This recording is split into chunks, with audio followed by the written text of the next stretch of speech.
Mesdames et messieurs, bonsoir et bienvenue dans ce journal en cette soirée du lundi 12 septembre 2022.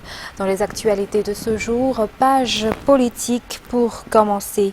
La secrétaire générale de l'Organisation internationale de la francophonie a montré sa reconnaissance sur la réussite des deux projets entre Madagascar et l'Organisation internationale de la francophonie aujourd'hui durant sa rencontre avec le président de la République Andry Rajoelina au palais d'État d'Yavlou. Le chef de l'État a aussi remercié l'OIF sur les efforts fournis dans la promotion de l'octroi des actes d'état civil qui aide aussi dans la préparation de l'élection. En outre, le président de la République Malagas a été invité par l'OIF pour participer au forum à Djerba, Tunisie, au mois de novembre prochain. Reportage de Mirvoulat-Ferran et Braz Denilson. Le secteur de l'éducation et l'égalité des genres ont été les points focaux des grands projets entre Madagascar et l'Organisation internationale de la francophonie. La secrétaire générale de l'OIF, Louise Mushikiwabo, s'est réjouie de la réussite de ces projets durant sa rencontre avec le président de la République Andry Rajoelina aujourd'hui. Ces projets seront étendus dans diverses localités après leur mise en œuvre dans les communes et autres sites pilotes. Parmi les projets de l'OIF à Madagascar également, la promotion de la délivrance des actes d'état civil, laquelle est primordiale en cette période préélectorale. J'ai fait part au président de la République notamment de deux initiatives qui marchent très bien sur l'autonomisation des femmes rurales avec un soutien du Fonds de la francophonie avec elles qu'on va passer à l'échelle et le projet qui va devenir beaucoup plus important, qui va passer de la phase pilote à une phase beaucoup plus importante sur l'octroi des actes d'état civil. Durant cette rencontre de la secrétaire générale de l'OIF avec le président Andry Rajoelina au palais d'État d'Yavlou cet après-midi, cette dernière a invité le président Malagas à participer au 18e forum de la francophonie qui se tiendra à Djerba, Tunisie, les 19 et 20 novembre prochains. Nous avons également parlé de ce qui se passe dans le monde aujourd'hui, des grands rendez-vous mondiaux, du sommet de la francophonie auquel le président de la République prendra part, qui se tiendra les 19 et 20 novembre en Tunisie. Et puis nous avons aussi parlé de l'éducation.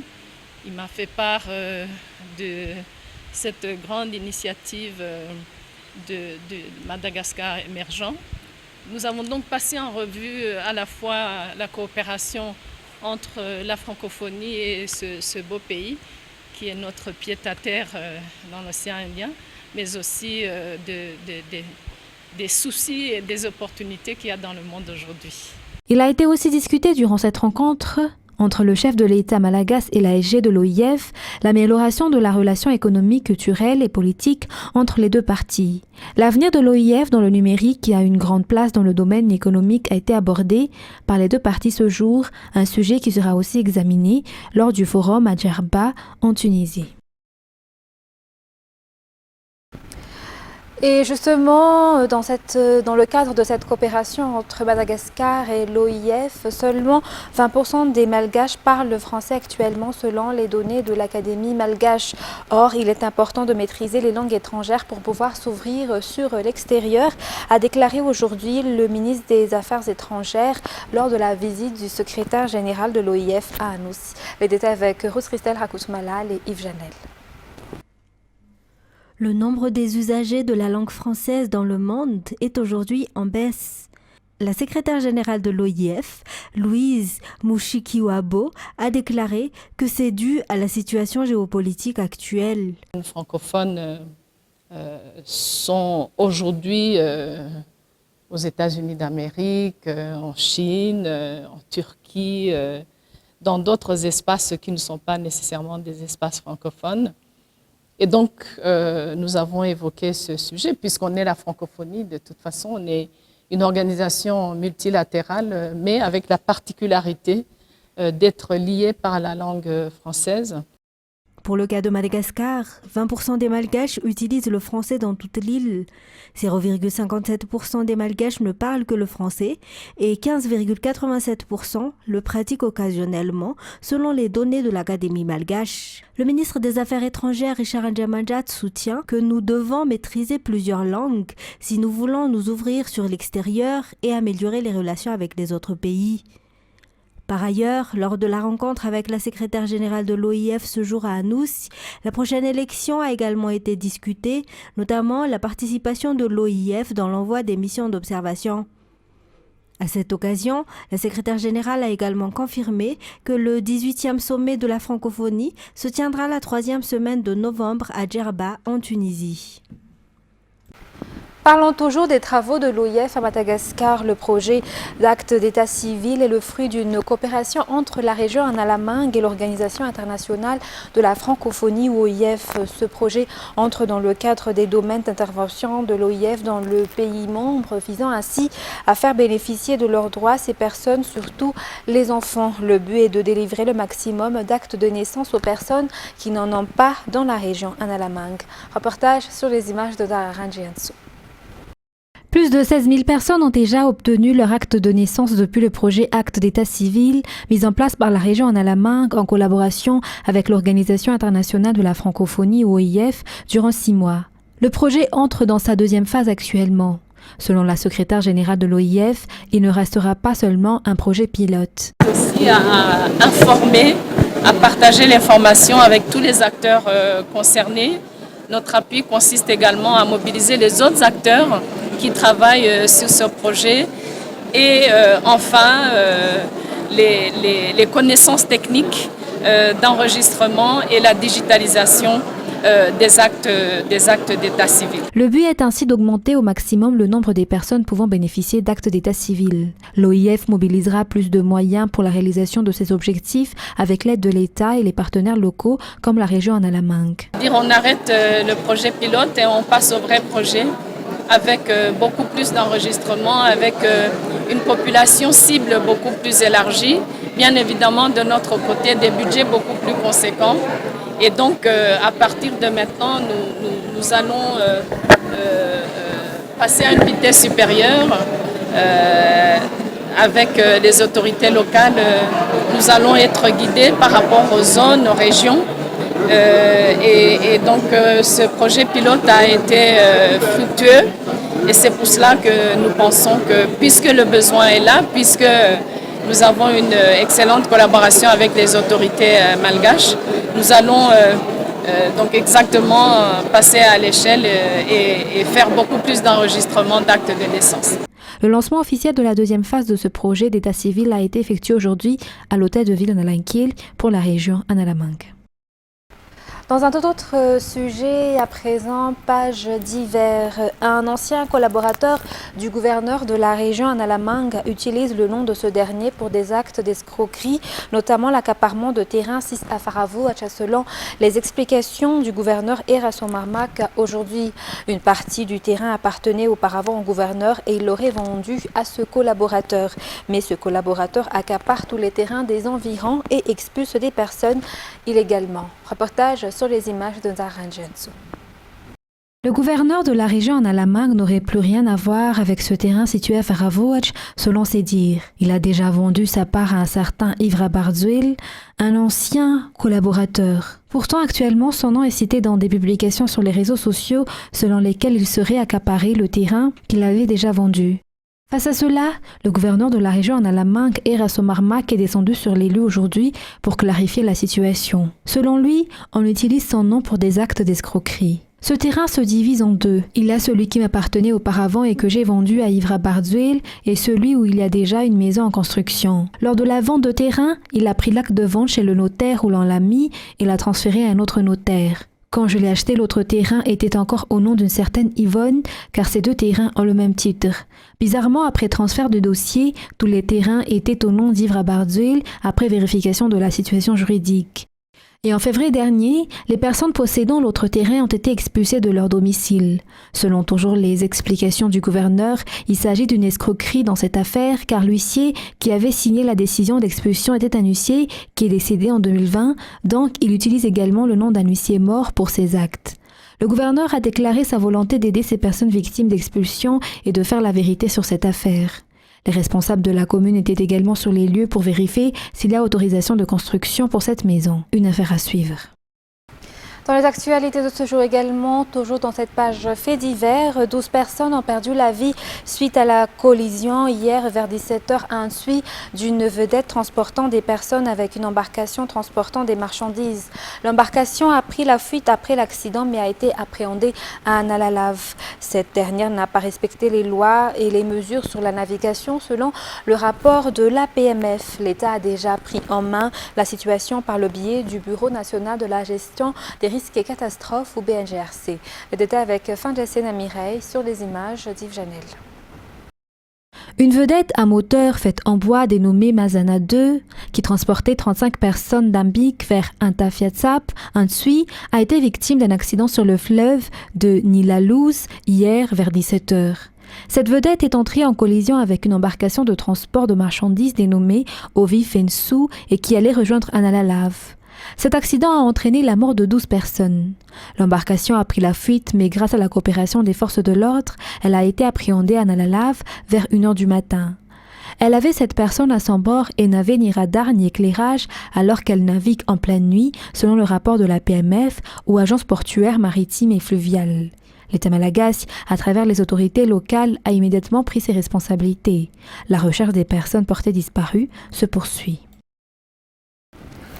De la fausse monnaie faisant au total 860 000 ariars a été saisie par la gendarmerie nationale à Carian les 10 et 11 septembre dernier. Ces fausses monnaies ont été découvertes sur 5 personnes qui tentaient de les écouler. La Banque centrale de Madagascar a confirmé que ce sont des faux billets. Les détails dans ce reportage de Ramananzatouv et Secharan Genassi. Un réseau de faux monnayeurs a été démantelé par le brigade régionale de la gendarmerie nationale d'Imirna Centrale samedi et dimanche dernier à Batulamkil dans la commune rurale d'Ambansen. 5 personnes, 2 hommes et 3 femmes ont été appréhendées avec 860 000 ariars de faux billets. Les informations collectées par les forces de l'ordre ont permis de savoir que 460 000 ariars de ces faux billets devaient être envoyés vers un cache-pointe à Batulamkil. Après enquête approfondie, 400 000 ariars en faux billets ont été aussi découverts durant la fouille d'un domicile à Malakialine, Funktan, Masbayin, dans la commune rurale d'Abumalaz, district d'Avarajan. Ils ont été cachés dans une fosse. La Banque centrale a déjà confirmé que ce sont de faux billets. La loi stipule que les faux monnayeurs sont passibles de travaux forcés à perpétuité. Rappelons qu'au mois de juillet dernier, des faux billets ont été déjà saisis par la gendarmerie nationale dans la commune d'Akazundand, district de Mansakanjin. Et pour terminer cette page fait divers, le dénommé Hamid, qui l'auteur du vol de 20 millions d'ariars et du meurtre d'un homme d'affaires à Belou-sur-Tirbine, affaire pour laquelle le maire de Tsimafan a été arrêté et détenu en prison jusqu'à ce jour, a été arrêté par la police la semaine dernière. Ce dernier a avoué ses crimes et a dénoncé ses autres complices. Ruth Christelle Rakout-Malal nous en dit plus. Ramta, un bandit de renom à Belou-Tirbine, est accusé et retenu pour 3 chefs d'inculpation. Parmi elles, le meurtre d'un homme d'affaires à Beraket. Ce dernier s'apprêtait à acheter des marchandises à Murundav le 8 septembre 2021 lorsqu'il a été agressé. Ces braqueurs se sont emparés de 20 millions d'ariars. Le maire de Tsimafan et l'un de ses présumés complices ont été arrêtés car l'arme du crime aurait été trouvée chez lui. Par conséquent, ils ont été emprisonnés jusqu'à ce jour. Néanmoins, après une chasse à l'homme qui a duré 1 an, Ramta a été arrêté par la police nationale à Belou le 6 septembre. Il a avoué ses crimes. Les armes qu'il a utilisées, ainsi que divers gris-gris, ont été trouvées chez lui lors de la perquisition. Il a également dénoncé ses complices, dont 2 ont été arrêtés, si 3 autres sont toujours recherchés. Au vu des aveux faits par ce criminel, l'avocat du maire de Simafan et la population locale demandent l'activation des procédures judiciaires et la libération de ce dernier, détenu depuis 1 an. Dans la page économique de ce jour, afin d'accélérer la mise en place de la zone émergence industrielle ou ZEI dans les 4 régions de Madagascar, le projet PAISF ou projet d'appui à l'industrialisation et au secteur financier a été mis en œuvre pour une durée de 3 ans à travers le ministère de l'Industrialisation, du Commerce et de la Consommation et financé par la Banque africaine de développement. Il s'agit d'un projet visant également à réaliser les vœux du président de la République et qui a été lancé officiellement aujourd'hui. Reportage de Anyen Martina et Zara Ranjansu. 16,6 millions de dollars, c'est le montant du financement de la Banque africaine de développement ou BAD pour la mise en œuvre du projet PAISF ou projet d'appui à l'industrialisation et au secteur financier. La participation de l'État malagasy s'élèvera à 836 000 dollars. La signature de convention pour ce projet qui durera 3 ans a été effectuée au début de l'année 2020 et sa mise en œuvre débute cette année à travers la mise en place de zones émergence industrielle à Muramang, Tolaniar, Antirabé et Mahadzang. Aujourd'hui, l'industrie ne contribue qu'à hauteur de 15% de notre PIB. L'objectif est de passer cette contribution à 25% d'ici 2028, soit une augmentation de 10%, ce qui représente 1,5 milliard de dollars de richesse à créer. 1,5 milliard de dollars de richesse à créer. Dans cette marche, les filières prioritaires suivantes ont été agréées avec le secteur privé, à l'occasion de 2 dialogues public-privé intenses consacrés à l'industrialisation. L'agrobusiness, ceci inclut la transformation des produits agricoles, à commencer par les produits de première nécessité, des produits d'élevage et des produits de la mer. Il faut savoir que notre pays actuellement importe encore aujourd'hui 600 millions de produits alimentaires par an. 600 millions de dollars. Deuxième industrie, c'est l'industrie textile.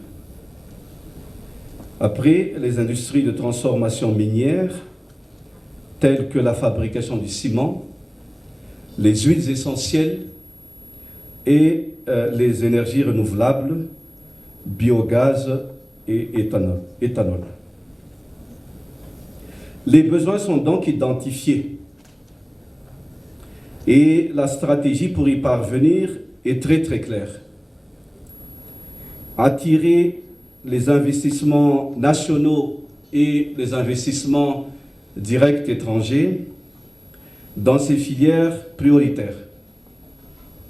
Pour y parvenir, nous visons 2 principaux moyens. D'une part, poursuivre les réformes pour l'amélioration du climat des affaires et d'autre part, mettre en place les projets industriels, ces zones d'émergence industrielle, dans le cadre du plan Émergence Madagascar pour accueillir les investissements.